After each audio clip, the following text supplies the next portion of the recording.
Hi, and welcome. You're listening to the X22 Report. My name is Dave, and this is episode 946A, and today's date is April 15th, 2016, and the title of the episode is The Fed is a Potential Threat to the Financial Stability of the U.S. Let's get right into the economic collapse financial news. Now, today we see the market did not finish up today. They didn't get their happy ending for the weekend, and we see the suppression of gold didn't work out as well as they thought was going to happen, because we see right now gold is back up once again. And as we move forward, we're going to see a lot more of this, and this is an indicator. And when gold starts to shoot up by $50, $60, $70, $80, this is when you say, something's going on here. Maybe I should buy some gold and silver. Maybe I should buy some more food, supplies, weapons, keep cash on hand, because at that point, things are going to be rapidly getting out of control. Because what we're seeing right now is that the American people, they're not really buying that this economy is doing well, even though the president is out there and the Fed is out there telling us that everything is absolutely fine. They're seeing strength in the economy. Employment's good. We're seeing housing's good. Retail is strong. And everything that we've been reporting on and talking about is completely the opposite of what the corporate media, the central bank, the president is talking about. And we see more and more indicators showing us that things are still rapidly falling apart. And I don't see any signs that this is going to turn around at all. Actually, we've been accelerating to the downside and not the upside here. And when we look at some of the polls that measure, consumer sentiment, how do you think the economy's doing, we see that people are saying we don't believe the economy's doing well. I mean, UMich, they thought they were going to push this up to 92. They thought we were going to have this incredible rebound from 91, and people were going to see the economy, that everything was fine. But it dropped to 89.7. So it completely missed. And the reason for the drop is that consumers are reporting a slowdown in expected wage gains, weakening inflation, adjusted income expectations, growing concerns that the economy is slowing right now, and the pace of job creation is kind of non-existent. And then we look at the Gallup poll, which is a poll done by Gallup, and it surveys people. And this is their weekly economic confidence poll, and it's showing that the confidence in the U.S. economy is getting worse. The poll asked people to rate the economy, and is it getting better? Is it getting worse? And it turns out that everyday people are not very excited about the U.S. economy, and the index ending the week of April 10th came in at negative 14, down from the prior week. So what we're seeing right now, in the prior week was around negative 10. So we're continually dropping. It's not getting better. It's actually getting worse. And the conditions are getting worse. And we're seeing more and more layoffs. Intel right now, they're planning to cut thousands of jobs this spring. And they're going to reduce the headcount in a lot of their business units, and we're going to see double-digit percentage here, because what they're saying is the job cuts are going to be much larger than they were last year when they eliminated about 1,100 people. So we're seeing a lot of corporations say, okay, we need to let these people go. And I say, once again, where is everyone going to find a job? We know the restaurant performance index is continually dropping. That means less and less people are going to restaurants. The traffic is drying up. And we're going to start to see a slowdown in hiring for waiters, bartenders, waitresses, and so on. So where are these jobs going to come from? And remember, these are high-paying jobs where they had good benefits, and now they're going to be looking for these same jobs, but they're non-existent.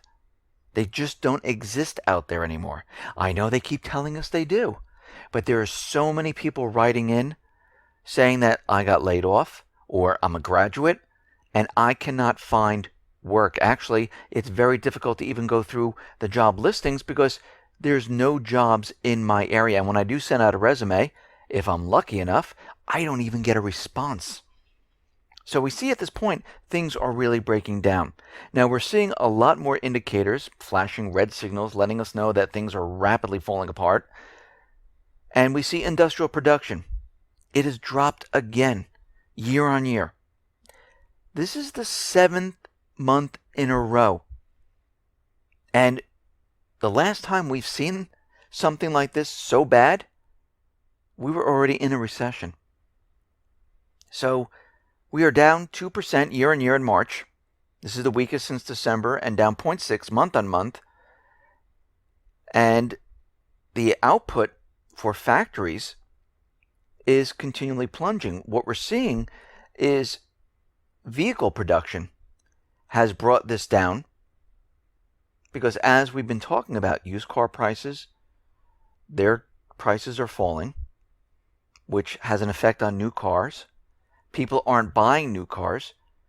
So we see at this point that the factory orders are starting to slow. And this is as bad as March of 2008. That's where we're at this point. We're back to 2008 with industrial production. We're following the same path here. Now, we understand Atlanta has their model of estimating the GDP, and we know GDP is not the true GDP because they throw like Obamacare and inventory to pump it up. And if we really look at the calculation for GDP, we're most likely in the negative region at this point. But even with all that thrown in, their models are only showing a 0.1 to 0.3% GDP. The New York Fed, well, they came out with their model, and they already dropped their forecast from 1.9 to 1.0. So it's just getting worse and worse.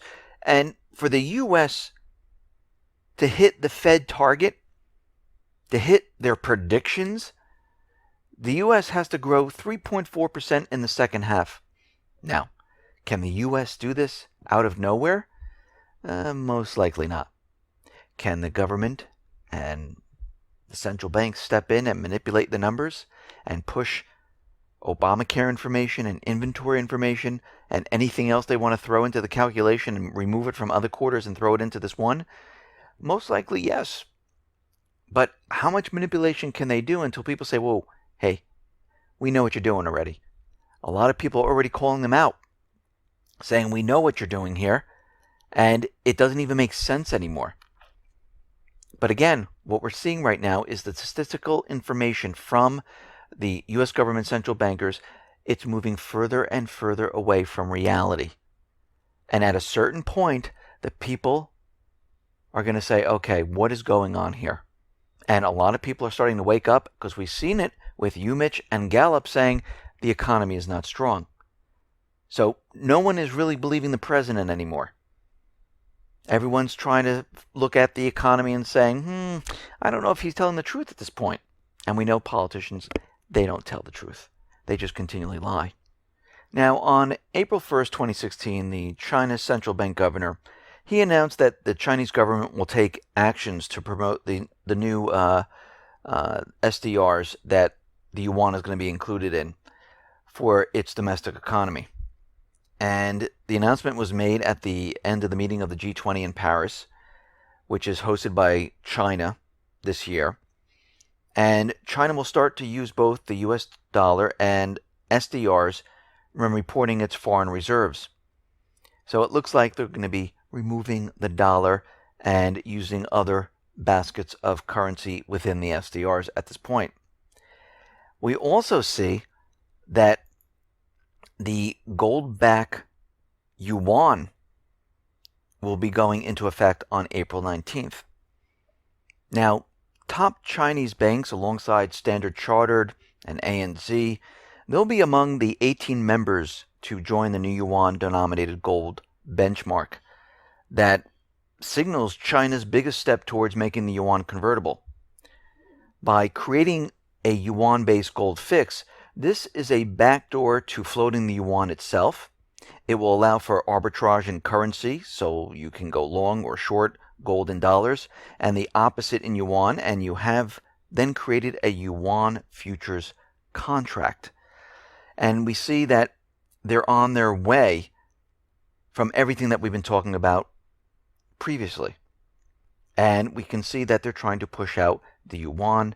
We're seeing that they're trying to push the yuan as a reserve currency. It's going to be included in the SDRs. And they're moving in that general direction, because we're starting to see that everything is moving from the west to the east at this point. Now, yesterday we talked about how Deutsche Bank, they were exposed in manipulating gold and silver. They came clean. Now we have LIBOR, gold, silver. And Deutsche Bank said it would expose other banks in rigging the gold and silver market. And we can see that at this point, everything that we've been looking at in the economy, we're starting to realize that it is completely manipulated, and everything that we talked about in the past is all now coming true. When everyone continually said, no, that's impossible. They don't manipulate interest rates. They don't manipulate gold and silver. That's just crazy talk. Well, we're starting to see that, yeah, they manipulate pretty much everything. We're living in a manipulated economy. To keep the economy propped up, the whole thing is driven by the central bank itself. And what's very interesting, we talked about how the FDIC came out and the Federal Reserve came out saying that the banks aren't ready for a complete disaster. And they released a 19-page letter issued to Jamie Dimon, who is the chairman and the CEO of JP Morgan Chase, on April 12th, saying that they do not have a credible plan for winding itself down in a bank crisis if the bank failed. And the letter actually carried a frightening passage and large blocks of redacted material in critical areas. But one of the major things that it said is that JP Morgan could pose a threat not to the shareholders or Wall Street or the market. It said the potential threat was to the financial stability of the United States. Actually, the Fed poses a potential threat to the financial stability of the United States, as we are now seeing how everything is unfolding. Because you have to remember, they're in control of this system. They created this system. So if one of the banks is a potential threat, so is the central bank. And they're very worried about the derivatives. They're very worried about, do they have enough cash on hand?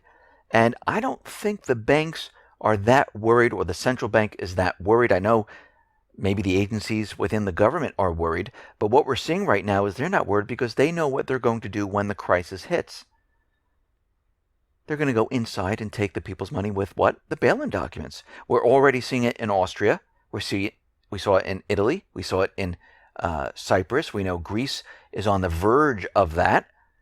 And we're going to see this throughout Europe, UK, Canada, and many other places. So I don't think they're that worried because they have a plan. And that's to take my currency, your cousin's currency, your brother's currency. And that's why I continually tell people, only keep as much as you need in there to pay bills. Otherwise, place it some other place. I have a lot in gold and silver. I have a lot of cash on hand. I don't tell people where it is. But I only keep enough in the bank to pay my bills. That is it. But we see something very interesting happening right now, is that the elite, they're getting very worried about what is going on here. And we talked about how they were building these homes away from civilization, like in New Zealand with their private runways. But we're also seeing that they're buying bomb-proof luxury survival bunkers to escape civil unrest and a collapse of the system. And what we're seeing is there's a company called Vivos saying that the facilities are for high net worth individuals. And the biggest facility, called Europa 1, it's located in Germany and is one of the most fortified massive underground survival shelters on Earth, deep below Limestone Mountain, and is safely secured from the general public behind sealed and secured walls, gates, and blast doors. And this is for the wealthy people. And we're starting to realize that the governments of the world, the elite, have these type of bunkers around the world. Now, they're preparing for something.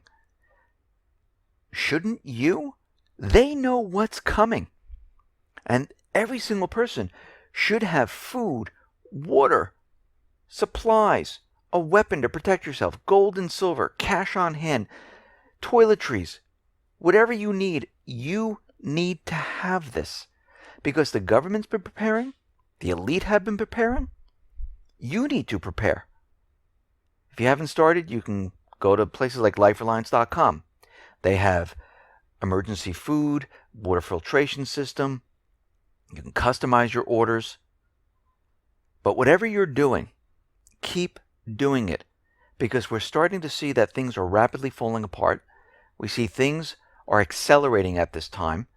And most likely, we don't have that much time left. Because when we're starting to see all these different types of information coming out where the elite are definitely preparing, they're building these underground bunkers, they're building the homes in New Zealand with private runways. We need to look at this as this is what their actions are. Even though they're telling us everything is fine, we need to look at their actions and forget about what they are saying. Listen, everyone, thanks a lot for listening. Be well, be safe, and especially be prepared. Thanks a lot.